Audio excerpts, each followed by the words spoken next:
Hey, welcome to Ghost Tales. I'm your host, Ashley Knight, and here we have some fun talking about paranormal experiences and just kind of what people have heard, seen, felt, that kind of thing. With me today is Jay Mitchell. We're so grateful that you are here. You're a lot of things. You're a managing broker.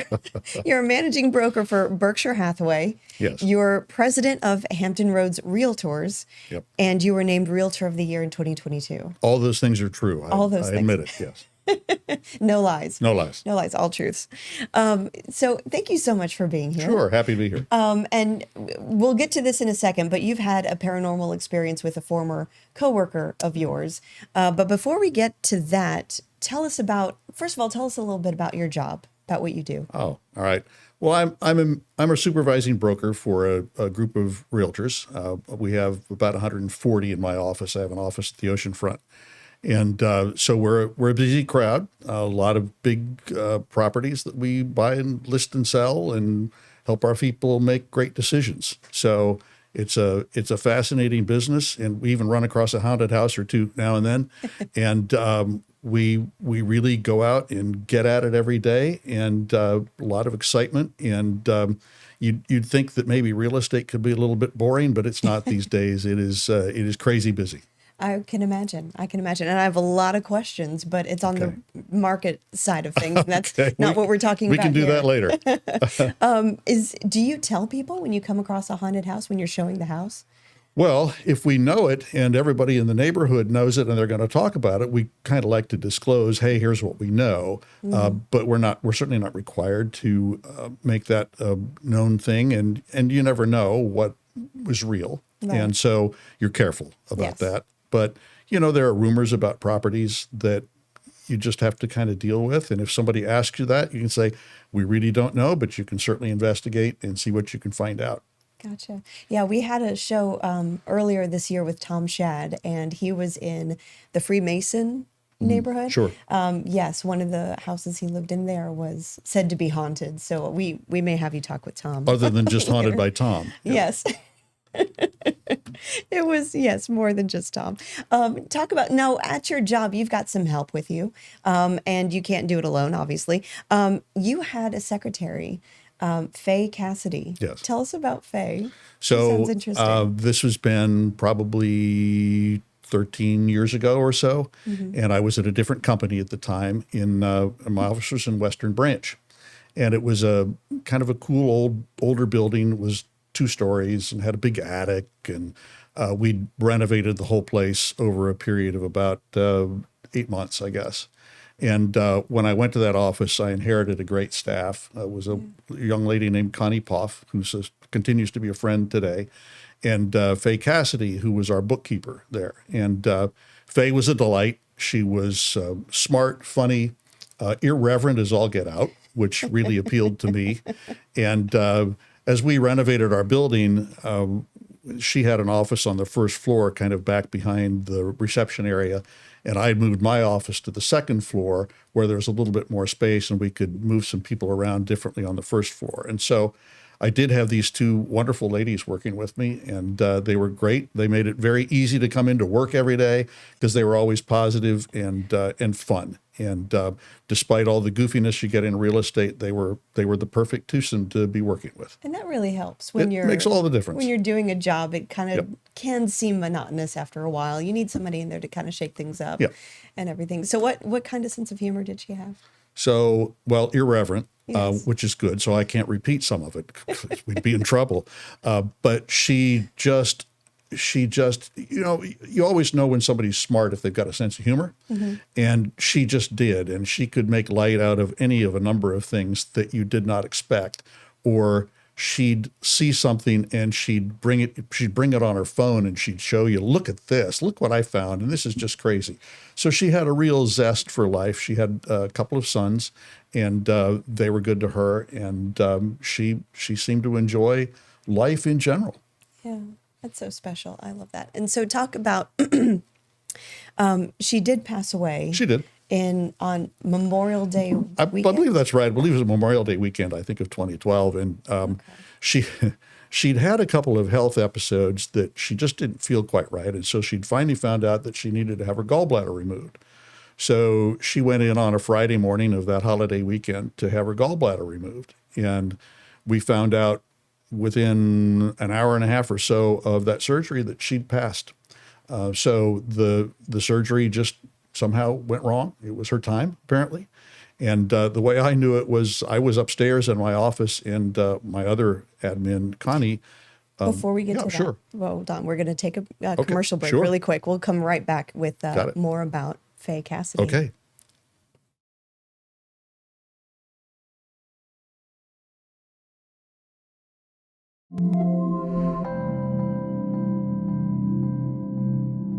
All right, welcome back to Ghost Tales. I'm Ashley Knight here with Jay Mitchell, who is with Berkshire Hathaway, and you were telling me about your secretary, Faye Cassidy, and she was with you for how long? Well, I was there, I guess, in that office for about 18 months. 18 months. So not a long time, but long enough to get to know her pretty well. Yeah.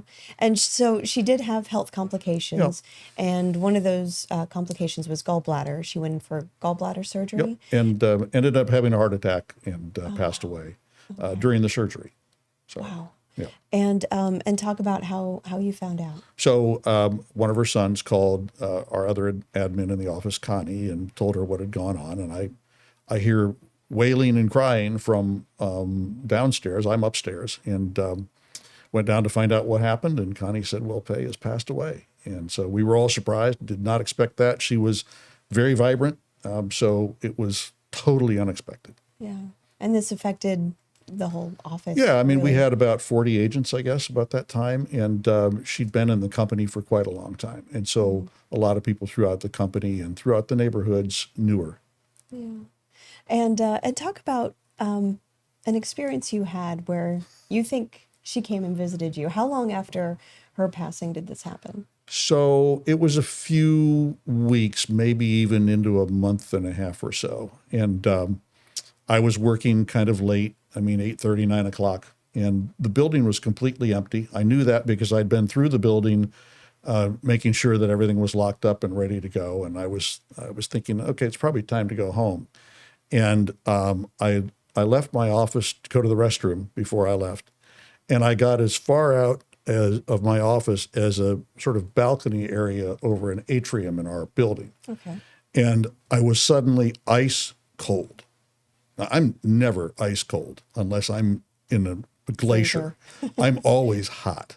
And so I was ice cold and could not move.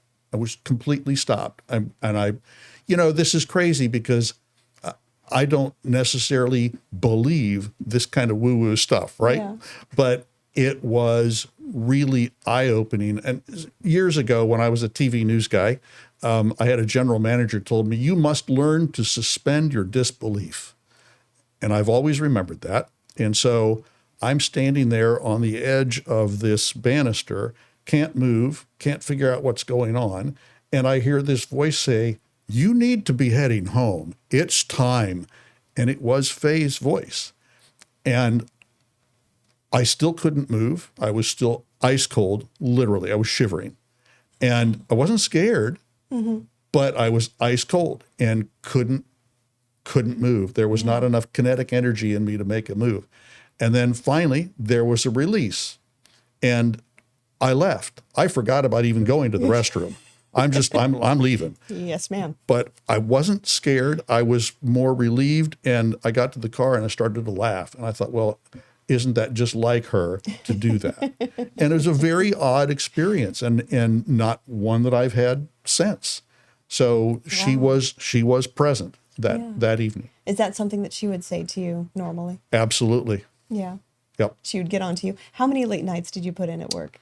Quite a few there because we were kind of rebuilding. We'd been renovating the office, the building itself, and then we'd been adding a lot of agents and working hard to make it a stronger office. So it had been a fair amount of later evenings, and she knew that. And, she'd come in the morning and she'd find out that I'd done something late in the evening and dropped it on her desk for her to wrap it up, and she would get annoyed with me. And I think it was more that she was just annoyed that I plopped it on her desk than I just handled it it. for So her. yeah, right. And how did it make you feel? I mean, when you had time to process everything. So, over the years, I've thought about it a number of times, and which is crazy in its own way, probably, but it's comforting to know actually that she was somehow present. And, we've all gone through passing of lots of friends and relatives, and sometimes you dream, about somebody. And so the dreams feel real. And so I've thought several times, was that just a dream? And it absolutely was not. And that's what's remarkable to me, is that there's something about that encounter that was very special and very real, that was way out of the side of what we'd call a dream. It was true. It was a real feel that night. I mean, it was tangible. Yeah.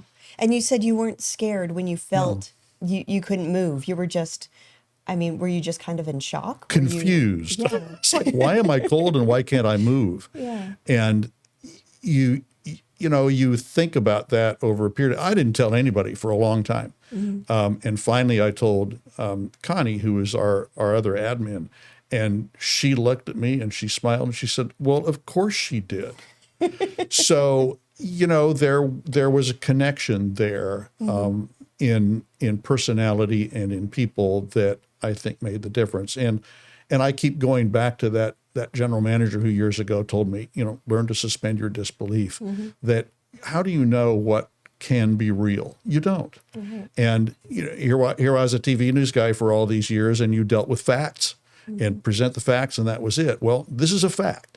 And so, okay, here's this fact. How do I process it? How do I keep it? And you keep it and you hold it. And every now and then you tell the story like this. Yeah. And like you said earlier when we were off air, that we're not meant to understand. I think that's right. I think it goes to that disbelief idea that you have to kind of cede control at some point. That if you don't have a way to control something, you have to let somebody or something else control it, and that's all you can do about it. That's very interesting. That's heartwarming. That story. That's really neat. Okay, we're going to take another quick break, and when we come back, I'll share something from my experience from my Sounds like grandmother. fun. It is. We'll be right back.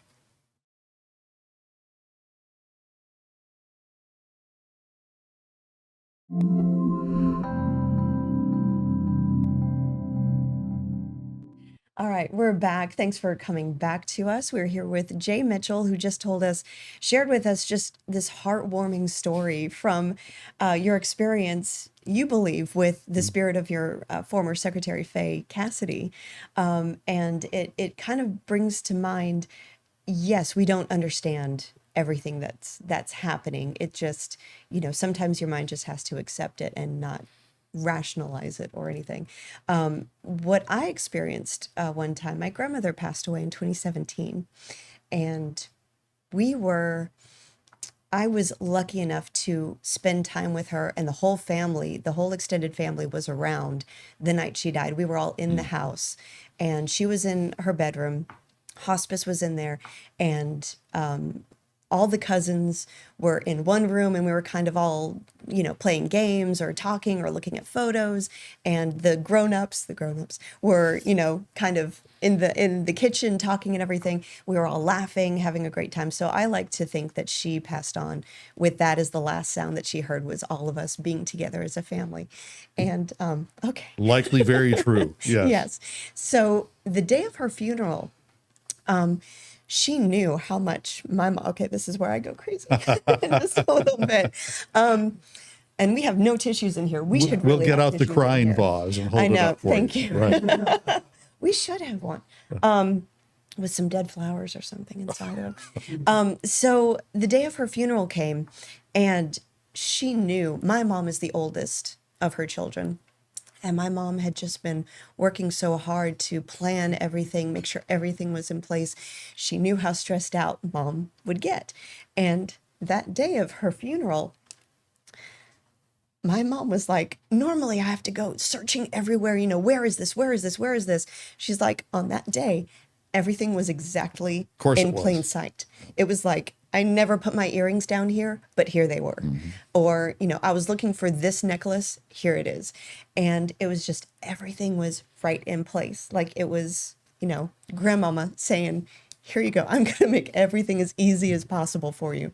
Another thing was when she was being cared for by hospice, her body kind of locked up and her mouth was open a lot of the time. So Sure. hospice had these little pink sponges that they would use to kind of moisturize her mouth, moisten her mouth, and so she wouldn't dry out and be Right. in be too uncomfortable.